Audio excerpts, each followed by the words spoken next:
or 8,000 cubic meters of water per second. That's roughly an Olympic-sized swimming pool every other second, which I know isn't that helpful in conceptualizing this incredible volume. If you somehow put that much flow through a standard garden hose, it would travel at 15% of the speed of light, reaching the moon in about 9 seconds. How's that for a flow rate equivalency? But even that is not enough to protect the embankment.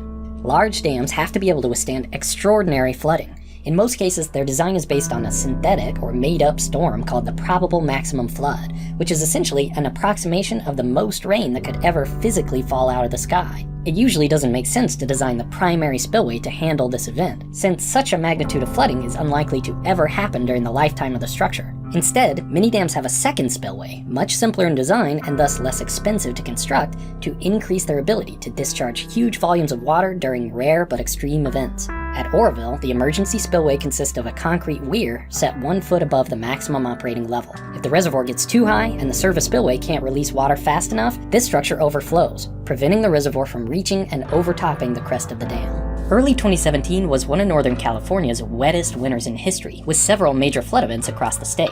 One of those storms happened in February, upstream of Oroville Dam. As the reservoir filled, it became clear to operators that the spillway gates would need to be opened to release excess inflows.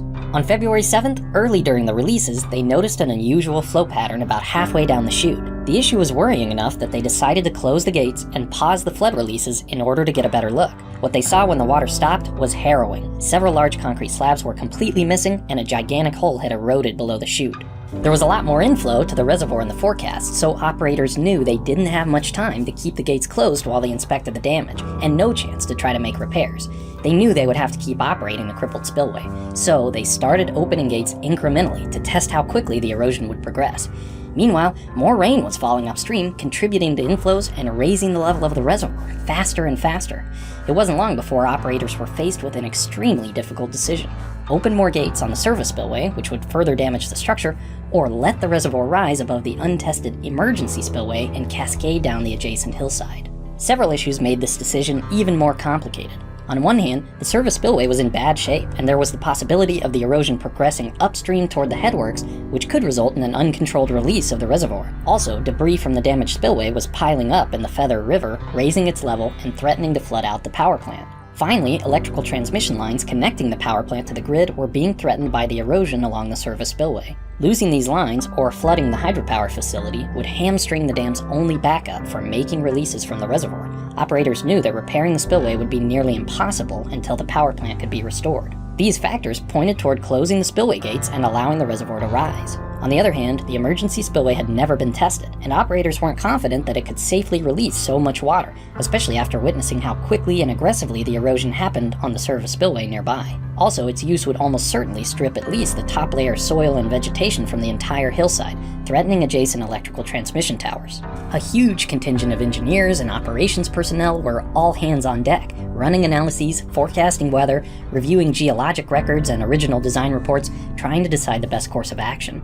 Of course, all this is happening over the course of only a couple of days, with conditions constantly changing and no one having slept, further complicating the decision-making process. Operators work to find a sweet spot in managing these risks, limiting releases from the surface spillway as much as possible while trying to keep the reservoir from overtopping the emergency spillway. But every new forecast just showed more rain and more inflows. Eventually, it became clear to operators that they would have to pick a lesser evil: increase discharges and flood the powerhouse, or let the reservoir rise above the emergency spillway. They decided to let the reservoir come up. The morning of February 11th, about 4 days after the damage was initially noticed, Lake Oroville rose above the crest of the emergency spillway for the first time in the facility's history. Almost immediately, it was clear that things were not going to go smoothly. As it flowed across and down the natural hillside, water from the emergency spillway began to channelize and concentrate. This quickly accelerated erosion of the soil and rock, creating features called headcuts, which are a sign of unstable and incising waterways. Headcuts are vertical drops in the topography eroded by flowing water, and they always move upstream, oftentimes aggressively. In this case, upstream meant toward the emergency spillway structure, threatening its stability. This hillside was a zone many had assumed to be solid, competent bedrock. It only took a modest flow through the emergency spillway to reveal the true geologic conditions. The hillside was composed almost entirely of highly erodible soil and weathered rock. If the headcuts were to reach the concrete structure upstream, it would almost certainly fail, releasing a wall of water from Oroville Lake that would devastate downstream communities. Authorities knew they had to act quickly. On February 12th, only about a day and a half after flow over the emergency spillway began, an evacuation order was issued for downstream residents, displacing nearly 200,000 people to higher ground. At the same time, operators elected to open the service spillway gates to double the flow rate and accelerate the lowering of the reservoir. The level dropped below the emergency spillway crest that night, stopping the flow and easing fears about an imminent failure. 2 days later, on Valentine's Day, the evacuation order was changed to a warning, allowing people to return to their homes. But there was still more rain in the forecast, and the emergency spillway was in poor condition to handle additional flow if the reservoir were to rise again. California DWR continued discharging through the crippled service spillway to lower the reservoir by 50 feet or 15 meters in order to create enough storage that the spillway could be taken out of service for evaluation and repairs. The gate stayed open until February 27th, nearly 3 weeks after this whole mess started, revealing the havoc to the dam's right abutment. Water that started its journey as tiny drops of rain in a heavy storm, funneled and concentrated by the Earth's topography and turbulently released through massive human-made structures, had carved harrowing scars through the hillside. But how did it happen? Like all major catastrophes, there were a host of problems and issues that coincided to cause the failure of the concrete chute. One of the most fundamental issues was geologic. Although it was well understood that some areas of the spillway's foundation were not good stuff, in other words, weathered rock and soil, the spillway was designed and maintained as if the entire structure was sitting on hard bedrock. That mischaracterization had profound consequences that I'll discuss.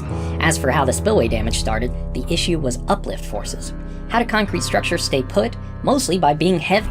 Their weight pins them to the ground so they can resist other forces that may cause them to move. But water complicates this issue. You might think that adding water to the top of a slab just adds to the weight, making things more stable. And that would be true without cracks and joints. The problem with the Oroville Dam service spillway chute was that it had lots of cracks and joints, for reasons I'll discuss in a moment. These cracks allowed water to get underneath the slabs, essentially submerging the concrete on all sides. Here's the issue with that. Structures weigh less underwater, or more accurately, their weight is counteracted by the buoyant force of the water they displace. So being underwater already starts to destabilize them because it adds an uplift force. But concrete still sinks underwater, right? The net force is still down, holding the structure in place. That's true in static conditions, but when the water is moving, things change. We talk about Bernoulli's principle a lot on this channel, and he's got something to say about the flow of water in a spillway. In this case, the issue was what happens to a fast-moving fluid when it suddenly stops. Cracks and joints in a spillway have an effect on the flow inside. Any protrusion into the stream redirects the flow. If a joint or crack is offset, that redirection can happen underneath the slab. When this happens, all the kinetic energy of the fluid is converted into potential energy. In other words, pressure. When it's 100% of the kinetic energy being converted, we call it the stagnation pressure. See how the level rises in this tube when I direct it into the flowing water? The equation for stagnation pressure is a function of the velocity squared. So if I double the speed of the flow in my flume, I get 4 times the resulting pressure, and thus 4 times the height the water rises in my tube. And the water in the Oroville spillway is moving a lot faster than this. When the stagnation pressure acts on the bottom of a concrete slab, it creates an additional uplift force. If all the uplift forces exceed the weight of the slab, it's gonna move. That's exactly what happened at Oroville. And once one slab goes, it's just a chain reaction. More of the foundation is exposed to the fast-moving water, and more of that water can inject itself below the slabs, causing a runaway failure. Of course, we try to design around this problem. The service spillway had drains consisting of perforated pipes to relieve the pressure of water flowing beneath the slabs. Unfortunately, the design of these drains was a major reason for the cracking chute. Instead of trenching them into the foundations below the slabs, they reduced the thickness of the concrete to make room for the drains. The crack pattern on the chute essentially matched the layout of the drains beneath perfectly. So in this case, the drains inadvertently let more water below the slab than they let out from underneath it. The chute also included anchors, steel rods tying the concrete to the foundation material below. Unfortunately, those anchors were designed for strong rock, and their design wasn't modified when the actual foundation conditions were revealed during construction. The root cause wasn't just a bad design, though. There are plenty of human factors that played into the lack of recognition and failure to address the inherent weaknesses in the structure. Large dams are regularly inspected, and their designs periodically compared to the state of current practice in dam engineering. Put simply, we've built bigger structures on worse foundations than this. Modern spillway designs have lots of features that help avoid what happens. It might be a mesmerizing spectacle, but in real life, everything's a little different. You are now looking at the largest, most technologically advanced dam in the world, with a length of 2,335 meters. And even this miracle of engineering was unable to hold out against the Chinese hydroelectric plant Three Gorges Dam is considered the largest power generating facility ever built, and it holds back 39 kilometers of water. This gigantic dam is 2,335 meters long and 185 meters high, and it's on the verge of collapsing. All because in just 2 months of heavy rains, the level of water in the reservoir had risen to 167.65 meters against a maximum of 175 meters. This is so much that on July 19th, 2020, the concrete monolithic part of the dam, weighing a record 65.5 million tons, began to bend under the pressure of the water. The government decided to make an emergency release of water. 11 outlets of the dam had been opened to discharge 49.2 million liters of water per second. Within 1 second, such a stream could fill 27 Olympic-sized swimming pools, 50 meters long and 25 meters wide. If the dam could not withstand it, then a surge of water would flow at a speed of 100 kilometers per hour, and the water level in flooded areas would reach 20 meters. The flooded area would encompass from the Yangtze to Shanghai, and 360 million people would be in danger.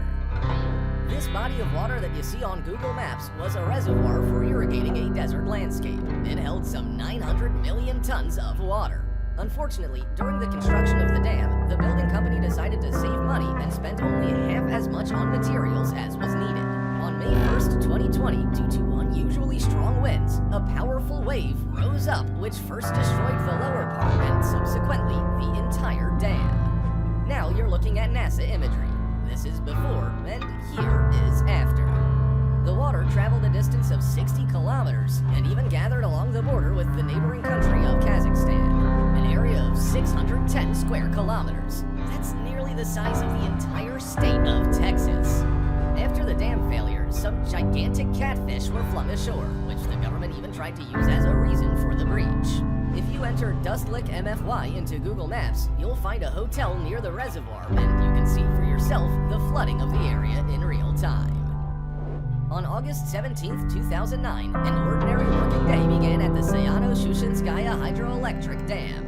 But at 8:13 a.m., this happened. Due to the failure of a critical part, a large volume of water began to surge out of a turbine cavity. The pressure was so great that the whole building flooded in a matter of minutes. The water followed on workers' heels and began to flood the parking lot. You can hear popping. These are short circuits that led to a complete blackout at the hydroelectric plant. The gates remained open and there was nothing to hold the water back. The water rushed through the dam and swept along with it were 40 tons of machine oil. The total damages from this disaster exceeded $100 million, and repairs took